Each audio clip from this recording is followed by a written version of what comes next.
Olá, meu nome é Yara Aguiar. Sejam bem-vindos ao canal Por Você de Coração. Por aqui a gente acredita que você é protagonista da sua saúde. A imensa maioria das doenças são evitáveis e mesmo quando já instaladas, as suas escolhas serão determinantes para ter qualidade de vida e longevidade.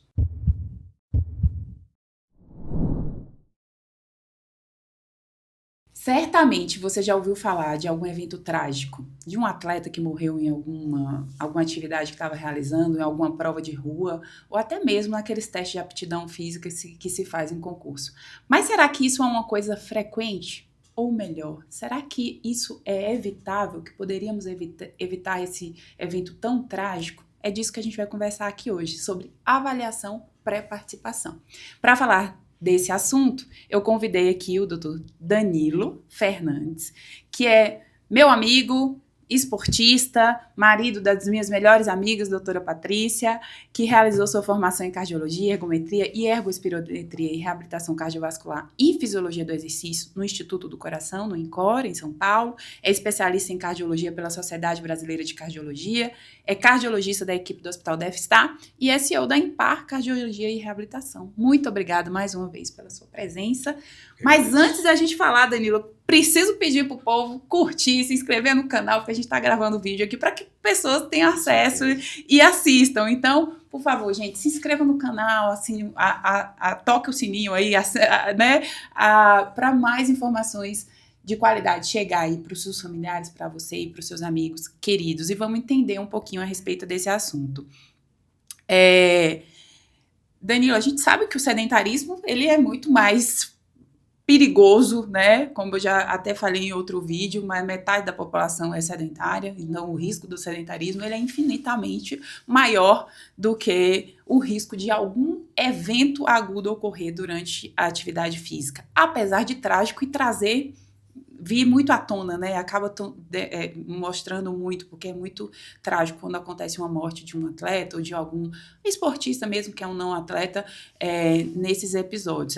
Então é importante a gente entender isso para evitar, né? Para que possa evitar, desde que a gente entenda que isso não é algo que faz parte da rotina, que é rotineiro, né?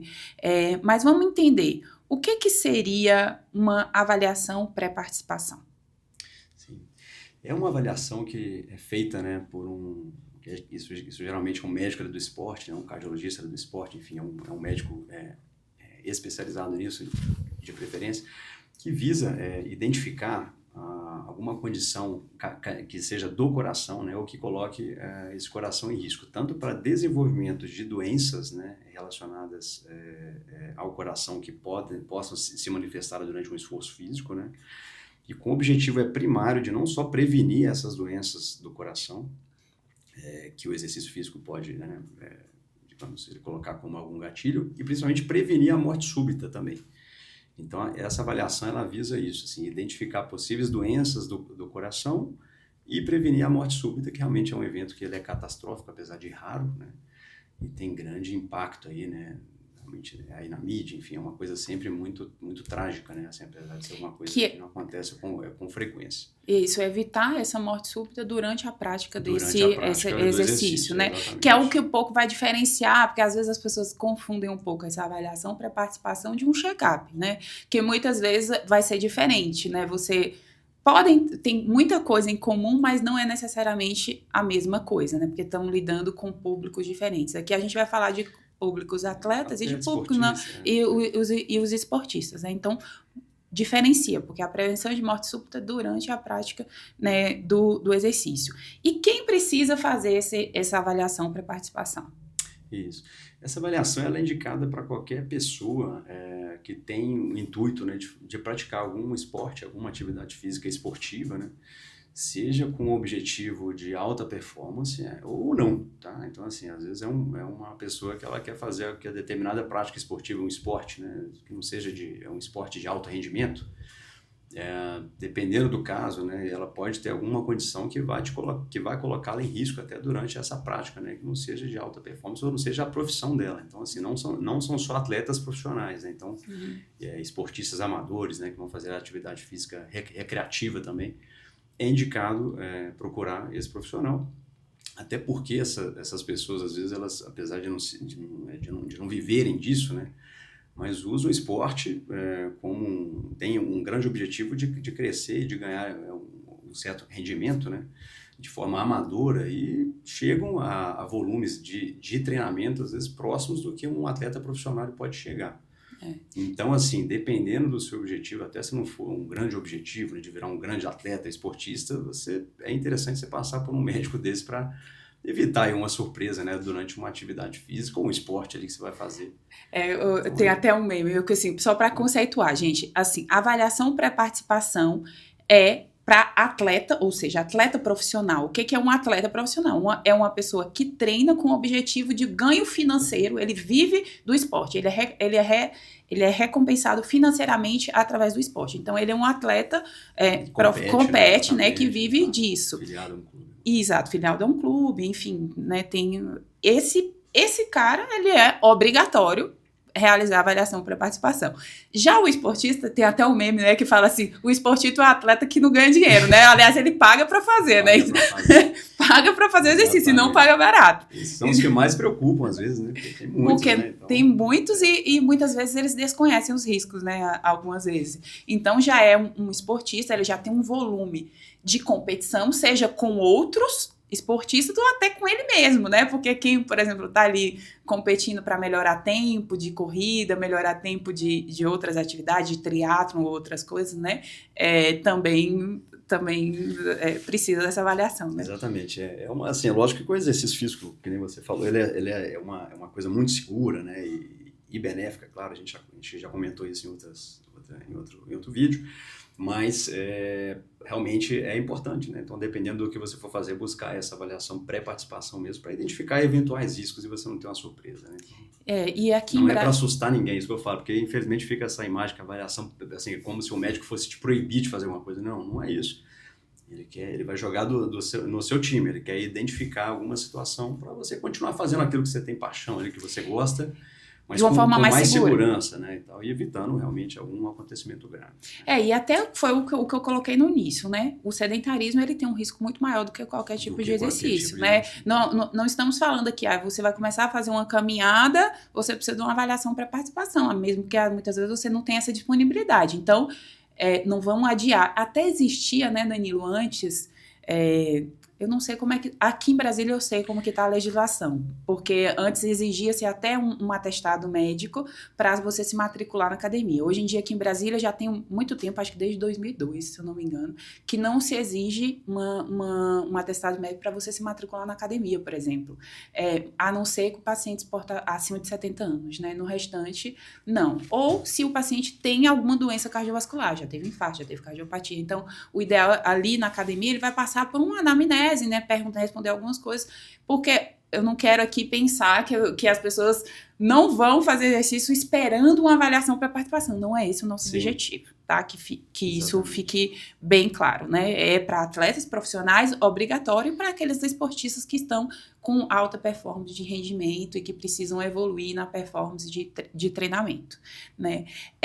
Ou mesmo aqui em Brasília, que tem muitos esses concursos, né, que fazem os TAFs e TAF, que também vão ser submetidos a um estresse agudo ali muito intenso. Exatamente. E aí... São pacientes de risco, assim, às vezes, se ele não está acostumado a fazer aquilo, às vezes é uma prova que é da vida dele, realmente, ele não quer perder aquele concurso de jeito nenhum, mas nunca fez um treinamento ali para isso, né? Então, realmente, aí faz muita diferença também uma avaliação pré-participação. A prevenção.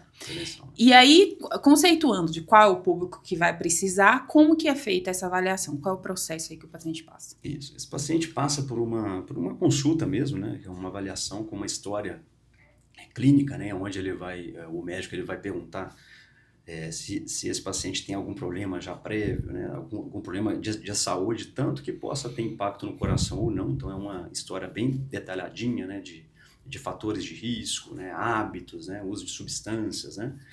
E de medicações também, né? História na família, né? De doenças do coração. Obviamente, a gente vai perguntar para esse paciente, né? Para esse atleta, no caso, se ele sente alguma coisa ali durante o esforço, se tem algum sinal que seja ali de alarme, né, durante o esforço, dor no peito, batedeiras, né, que são as palpitações, ou falta de ar, ou uma queda de performance, né? Então, isso tudo a gente esmiuça muito, a gente investiga muito isso ali na consulta, né? Uma coisa importante é histórico familiar, né? Exatamente, que aí assim, por exemplo, é um paciente que tem uma história na família já de alguma doença do coração ou de morte súbita, às vezes, né? Isso aí a gente já coloca esse paciente em outro patamar para a gente olhar para ele com mais cuidado, né? Será que ele tem alguma doença genética? Será que ele já tem algum problema hereditário, né? Que já coloque ele num risco maior dele ter algum problema durante o exercício físico. Então, é uma avaliação muito detalhada mesmo, onde a gente busca essas informações para estratificar um risco ali, né? Para a gente ver, opa, esse paciente tem um risco de ter algum evento, né? Será que é... E muitas das vezes a gente não vai proibir ou aconselhar ele a não fazer exercício, mas talvez aconselhar, em alguns casos, né, se for alguma doença específica do coração, a gente modificar a modalidade. Às vezes ocorre isso, né? Você não pode fazer realmente ciclismo de alta performance, mas talvez você fazer uma outra modalidade. É lógico que isso aí são coisas excepcionais, às vezes pode acontecer para problemas específicos do lado do coração. Então, nessa avaliação, a gente consegue estabelecer um cenário importante, que ela é fundamental, e a partir daí, depois a gente vai lançar a mão de alguns exames, né? Conforme o caso, né? Depende do caso. Depende do caso. Né? Então, assim, primeiro, uma consulta normal de um cardiologista, vai lá na consulta, anamnese, histórico familiar, uso de medicamentos, enfim, exame físico, vai examinar, detectar, ver se tem alguma alteração. No geral, todo paciente vai fazer pelo menos um eletrocardiograma, né? Um eletrocardiograma, que é aquele exame que faz em 10 segundos ali, que Exato. Faz um retrato. E aí, vai ter uma diferença, né, Danilo, do que você vai precisar a posteriori. Dos atletas, que a gente aqui não vai detalhar muito atleta, porque não é o nosso público-alvo, mas mais dos esportistas, se vai fazer algum exame ou não. Mas, no geral, assim, que exames que, só para o pessoal entender, além da anamnese, que é fundamental, o eletrocardiograma, que exame que esse paciente pode fazer? O exame, assim, o mais que é o padrão ouro, enfim, né, para a gente avaliar esse atleta, até para ver não só a performance, né, mas, assim, principalmente se ele faz alguma alteração hemodinâmica, ou seja, do funcionamento do coração dele ou do pulmão durante o esforço, é o cardiopulmonar, né? Ou espirometria. Então, esse é um exame que o ideal é que ele procure fazer um exame desse, realmente é super indicado, porque ele vai trabalhar com alta performance, né? Com exercício de alta intensidade, e a gente consegue ter uma informação muito clara da capacidade aeróbica desse paciente, se ele faz alguma alteração, né? Inclusive circulatória e hemodinâmica, né? Durante o esforço, arritmias, né? Então, claro que nem em todo lugar a gente vai ter um exame desse, né? Então, assim, esse é o padrão ouro, né? A gente poderia lançar a mão naqueles locais onde a gente não tem ele disponível, do teste ergométrico convencional, né? Uhum. Quando bem feito também, ele dá muita informação, né, sobre essa condição, se o paciente tem alguma condição de risco, arritmias ou alterações lá do coração, também ele durante o esforço. Não vai fazer aquela avaliação específica do cardiopulmonar, que é mais metabólica e respiratória, né? Mas ele dá muitas informações. Então, isso aí seria o básico, né, acho que de exames, né? Então, assim, a gente faz uma anamnese, né, um exame físico, né, bem detalhadinho, eletrocardiograma e o teste de esforço, ou idealmente um cardiopulmonar. Tá? A partir daí, depois a gente vai verificar, né, se vai precisar aprofundar em alguma investigação. Ecocardiograma, né, se quer ver a função do coração, algum exame específico de anatomia, né, de buscar plaquinhas de gordura, dependendo da idade, dependendo dos fatores de risco. Exatamente. Né? Uma coisa importante também, que eu esqueci de falar, que eu ia falar mais para frente, é o exame de sangue, né, em alguns casos, porque a gente consegue identificar, porque assim, atleta de alto rendimento ou não, é importante a gente identificar alterações metabólicas ou hormonais. Às vezes era um paciente que a nutrição não está adequada, a alimentação, a gente consegue, a gente verifica isso em alguns exames, né?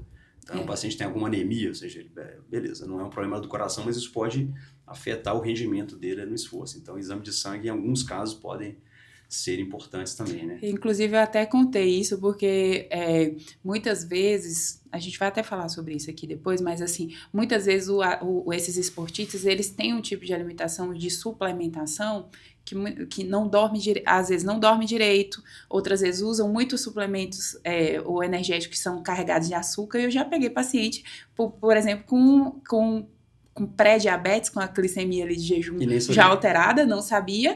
E por quê? Dormindo 4 horas para treinar, acordar 4 horas da manhã para fazer um pedal de não sei quanto, aí depois usava energético o dia inteiro para ficar acordado, e isso tem consequência, né? Você acaba, então, nos exames de sangue... E a alimentação não está em dia. Não está em dia. Jejum intermitente ainda, seja... Não, exatamente.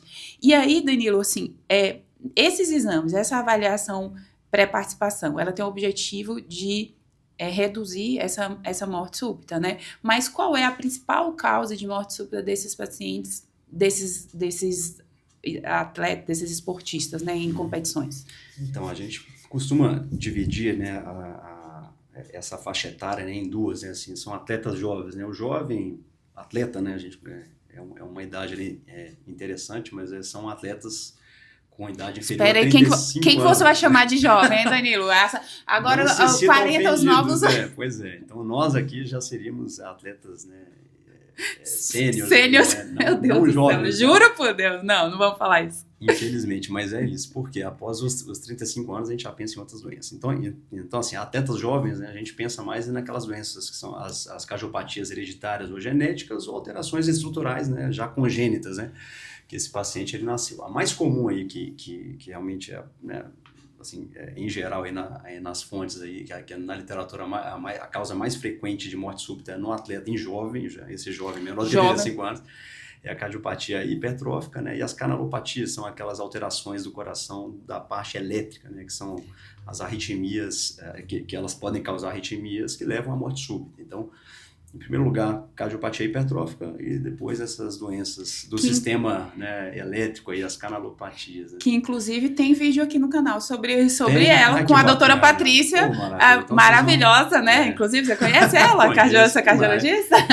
A esposa dele, tá, gente? Então, tem vídeo aqui no canal, se você quiser se aprofundar a respeito desse assunto, tá lá. Miocardiopatia hipertrófica, canalopatias, tá lá. Então, a gente falou sobre isso. É a principal causa de morte súbita.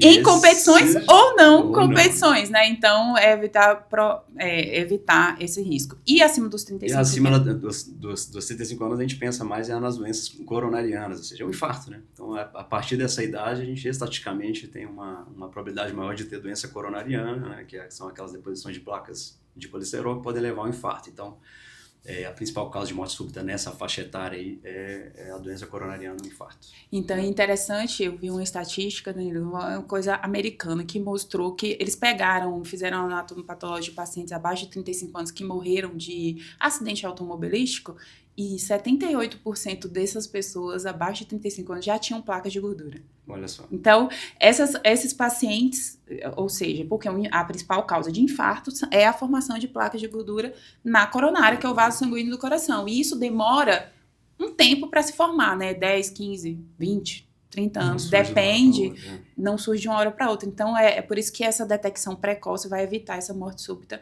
nessas competições, né? E algumas vezes você vai lançar mão disso, né? E aí, beleza, então avaliação pré-participação para aquelas pessoas que têm o objetivo de alta performance, melhorar condicionamento, vai fazer alguma atividade física tipo um TAF, né, atleta profissional, então nem preciso falar, vai passar por uma avaliação cardiológica, uma consulta, anamnese, exame de sangue, exames complementares a depender de cada tipo, e aí, ok, ele tá liberado para fazer exercício, você orientou ele, vai com fé, meu amigo, depois me traz a medalha, não é isso? Ok, mas aí, qual é a frequência? Quando esse cara vai voltar? Ele vai precisar voltar? Como que funciona isso? Então, atletas de alta performance aí, ou seja, os profissionais, inclusive, né, eles costumam fazer isso antes de cada temporada, né? Então, no futebol é muito frequente isso, né? Eles fazem uma vez no ano, sim, né? Então, ao final dessas temporadas ou no início, né, eles fazem sempre essa avaliação. Então, ela é obrigatória, né? Assim, os clubes fazem. Das outras modalidades também a gente tende a fazer isso, pelo menos assim, que é uma vez no ano, né? Então essa avaliação ela é muito importante, né? Claro que atletas que nunca fizeram tem que fazer, então assim, acho que uma frequência assim, razoável é uma vez no ano, né? Então que continua fazendo a competição. Continue fazendo, então não é para fazer uma vez só e não fazer nunca depois, porque esses fatores são dinâmicos. Esse ano a gente pode estar com uma parte metabólica ok, e no ano seguinte, que nem você falou, a gente desenvolver um pré-diabetes, né? Ou um diabetes. Exato. Então, esse diagnóstico ele tem que ser feito, né, para reduzir riscos. Né? Exatamente. E algumas vezes, assim, porque algumas vezes o que eu percebo, o esportista ele tem até medo de ir, com medo da pessoa impedir que ela faça, né, a atividade, o tipo de atividade. Mente, não fala a verdade, infelizmente né? É comum. É comum. E aí, muitas vezes, você vai detectar Por exemplo, você detectou ali uma dislipidemia porque aquele cara tem uma história familiar precoce de doença, ou seja, pai que infartou antes dos 55 anos, mãe que infartou antes dos 65 anos, detectou uma plaquinha de gordura, né? Uma alteração, uma doença coronária, já uma doença em carótida. Você vai tratar aquilo, o exercício vai ajudar, né, a não progredir a placa, né?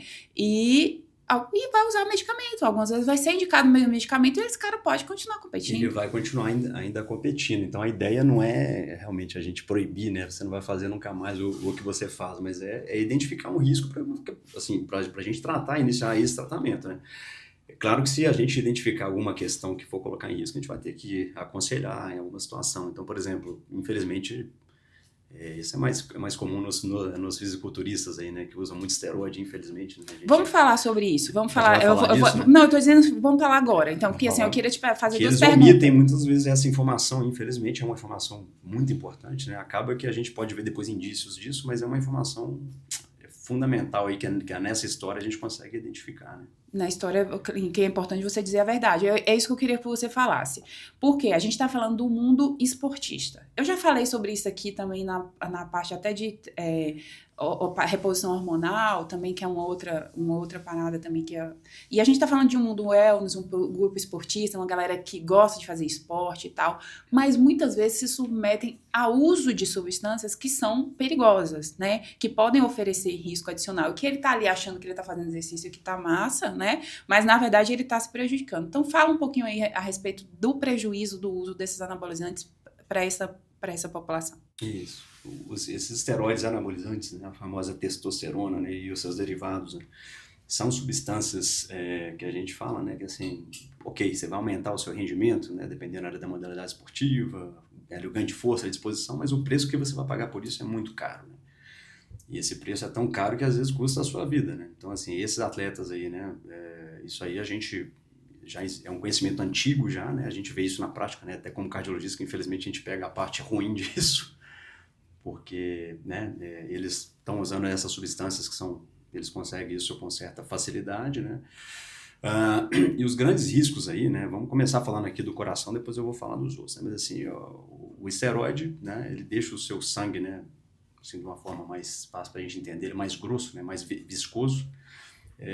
E esse sangue aí, ele começa a ter uma facilidade em formar trombos. Então, assim, esse é um dos motivos porque o esteroide pode colocar um risco maior de você ter uma trombose, né? Tanto no cérebro como no coração ou no pulmão, né? Altera o seu perfil de colesterol, né? Então, o seu colesterol bom, que era para estar bom, né? Alto, o esteroide faz exatamente o contrário, né? Reduz esses níveis, então ele te coloca numa situação de risco, né? Que você não tinha. Às vezes você tinha um perfil de colesterol excelente, né? E esse atleta começou a usar essa substância, o perfil mudou, né? Alterações no coração diretamente também ocorrem, né? Esse coração fica mais hipertrofiado, e esse hipertrofiado é o que? É um músculo que não é eficiente. Ele perde a eficiência e ele fica musculoso, mas a quantidade de circulação para ele, os vasos, eles não aumentam na mesma proporção. Então, esse coração começa a ficar com uma demanda maior, né, de sangue, né, ou seja, e esse sangue não chega. Então, esse paciente pode ter um infarto até por isso também. Ele fica mais musculoso, gasta ainda mais energia e perde a eficiência durante o esforço físico. Ele bombeia ainda menos sangue. Isso aí ocorre, né? A gente tem estudos aí que mostram isso também. E até que o VO2 diminui, né, Danilo? E o VO2 diminui, então. Ou seja, que é o VO2, que é esse valor prognóstico, né, do consumo de oxigênio. A gente não é raro a gente ver pacientes que são super fortes ali, que você nitidamente vê que ele está em uso de esteroide anabolizante e que vai péssimo no teste cardiopulmonar, por exemplo. Exatamente. Você já bate o olho e você vê que ele tem um comportamento aeróbico bem alterado, né, assim, e o coração funciona mal, é o que a gente conversou também. E os outros prejuízos aí são vários, mas eu vou só, acho que assim, a gente vai pontuar, né, da parte renal, né, você pode ter uma sobrecarga no seu rim, insuficiência renal, no fígado, né, cirrose, hepatite, e por aí vai, né. A gente doença mental, infertilidade. Estresse, agressividade, infertilidade, exatamente. Então, assim, é o que eu falei, o preço é caro, né? Você falsamente, esses atletas têm a impressão de que está aumentando o rendimento, às vezes aumenta, mas por um preço muito caro que a longo prazo vai custar a saúde dele. E muitas das vezes essas causas são essas sequelas são irreversíveis, né? Infelizmente. Tanto o uso de esteroides anabolizantes como outras substâncias de doping também, né? Existem, eles usam um análogo da parte renal, como os atletas, ciclistas, principalmente, né, que usam também para aumentar a hemoglobina também, né? Então, são várias coisas, substâncias perigosas que podem influenciar. Agora, falam, sim, só resumidamente também, fala dos pré-treinos. É aconselhável usar? Pode usar? Existe uma dose segura? Enfim, pergunta de 1 milhão de dólares. Essa pergunta é boa, né? Os pré-treinos estão aí na moda também, né? Assim, são substâncias que visam melhorar a disposição, né? A força física, ou seja, durante uma atividade física ou um esporte, né? O problema é que desses pré-treinos aí, né? Que a maioria deles aí tem substâncias estimulantes em doses altas, né? Então, principalmente cafeína, né? A taurina, né? Também. E a cafeína são doses cavalares, às vezes. Então, assim, se é um atleta, um esportista que tem alguma condição do coração, né? Às vezes, potencialmente grave, por exemplo, alguma doença do coração que desenvolva arritmias. E a gente sabe algumas, né, que existem. E ele já ainda toma um estimulante de arritmia, que é uma cafeína em dose alta, ele pode desenvolver uma arritmia durante o exercício físico. A gente sabe que a cafeína e a taurina são estimulantes que aumentam a pressão e elas predispõem a arritmias também. Então, você pode desenvolver uma pressão muito alta durante o esforço e desencadear arritmias. Isso numa pessoa até normal, assim, que não tem doença no coração. Da quantidade. Né? Mas se ela tiver alguma doença no coração, é uma combinação, é uma bomba, né? Que você vai estar ali, você já tem uma doença que te predispõe a arritmia, ainda coloca um fator, esse gatilho ainda do exercício junto com a cafeína. Então, assim, a gente vem vendo muitos casos, né, de morte súbita relacionados ao uso de energéticos, né, os termogênicos, aí por conta disso, né? E aí, são doses altas, né?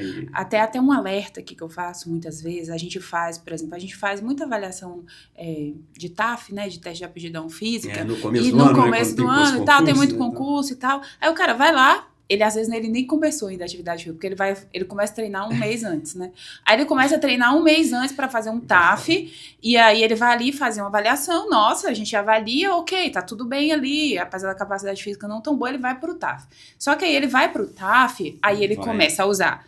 Ele usa o pré-treino, ele usa o termogênico para fazer na hora. Então, gente, essa variável a gente não avalia na nossa avaliação pré-participação. E a gente não tem esse controle. A gente não tem esse controle, porque o cara vai para lá usando substâncias que muitas vezes podem causar mal ao coração, né, nesse momento. Então porque é importante saber. Exatamente, é isso aí. E assim, elas estimulam o nosso sistema nervoso, que é o sistema de luta e fuga, né, que é o adrenérgico, ou seja, que realmente aumenta a pressão, aumenta a frequência. É o dia que ele tem o estresse lá do concurso, no dia, né, que é o TAF, ainda usa uma substância dessa. Então, você junta muitos fatores ali que podem promover, né, um evento grave ali. Exato. Então, assim, quando for, acho que ver a questão, acho que do pré-treino, né, assim, evitar aqueles que tenham dose alta de cafeína. E quanto que seria essa dose alta, para o pessoal entender? Por dia, né, aproximadamente 400 miligramas é uma dose, assim, já limite, né, e se você pegar uma energética, uma latinha dessas, às vezes ela já tem quase isso, né.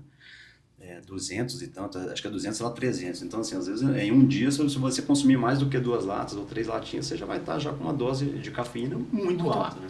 Tá. Tipo, uma xícara de café, acho que é 60, né? Miligramas. Então, que vai assim, juntando várias coisas ao longo do dia. Então, assim, se for usar, é melhor tomar um café, né? Que você tem até as propriedades boas do café, né? Antioxidantes, e é uma dose que é mais baixa do que usar uma bomba de cafeína que pode ser fatal, né? E aí, então, ok.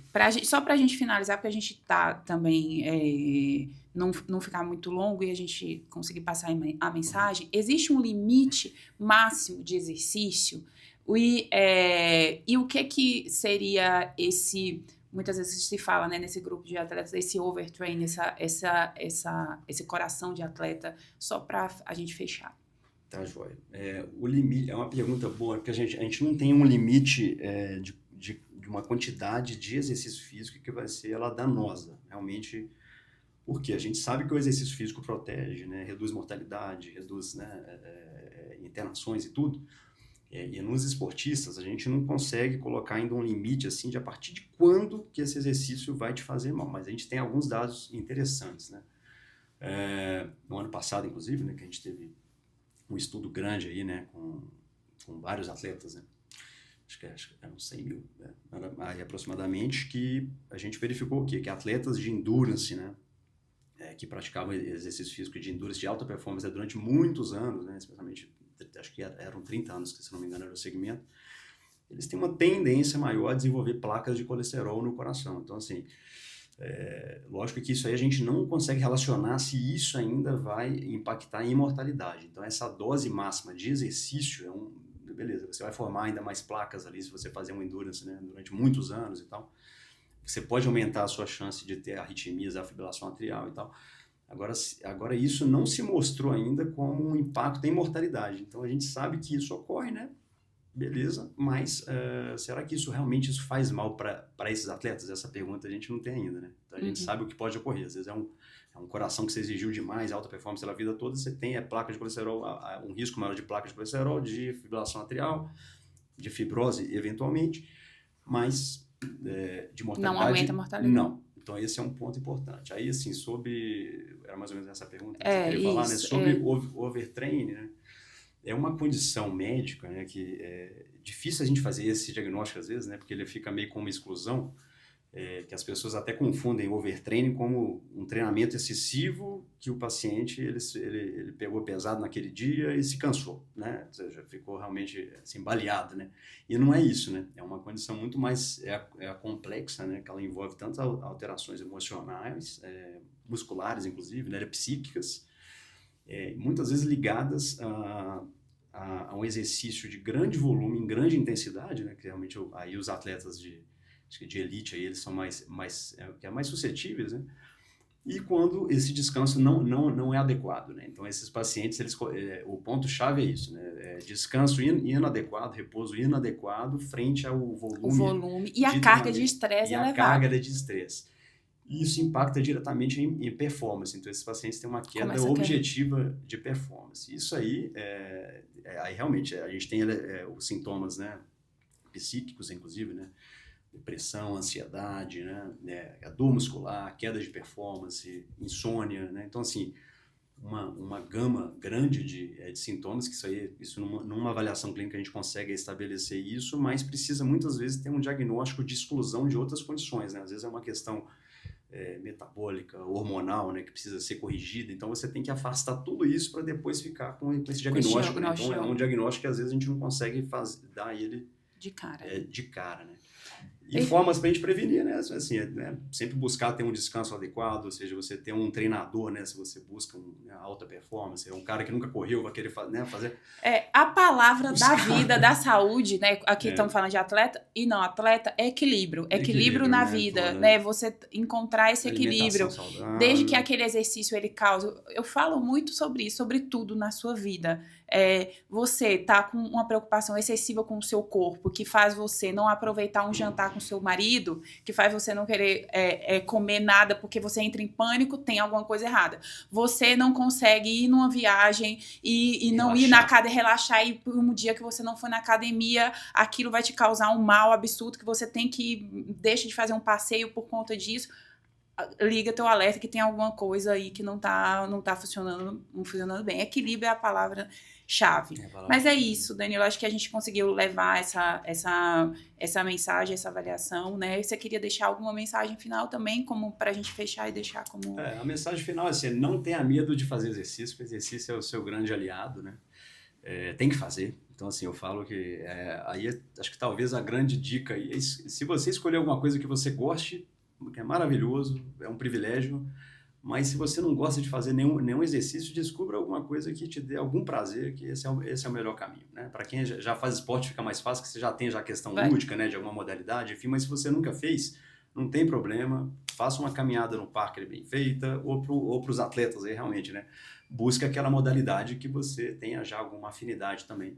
Né? Se é um jogador que jogou tênis a vida toda, acho que durante a infância, e de repente ele vai para uma outra modalidade, talvez acho que volte a fazer aquilo que você gostava mais inicialmente, né? E é isso. Tá bom. Então é isso. Como mensagem final, eu gostaria de deixar o seguinte: o exercício é sempre melhor do que não fazer nada. Porém, em caso de que você vai competir algo, você se tornou um esportista, quer melhorar a sua performance ou mudar de categoria, é importante que você passe por uma avaliação pré-participação para evitar, identificar alguns fatores de risco e evitar algum risco de complicações ou até mesmo de morte súbita. Deixa suas redes sociais, Danilo, para a gente Sim. finalizar. Danilo G. Fernandes, cardiologista. Esse é o meu Instagram, né? E o Facebook também, é o mesmo nome aí, que é Danilo Fernandes, cardiologista. Então, curta, compartilhe, divulgue esse vídeo para mais pessoas. Meu Instagram é doutora Yara Aguiar. E esse foi mais um Por Você de Coração.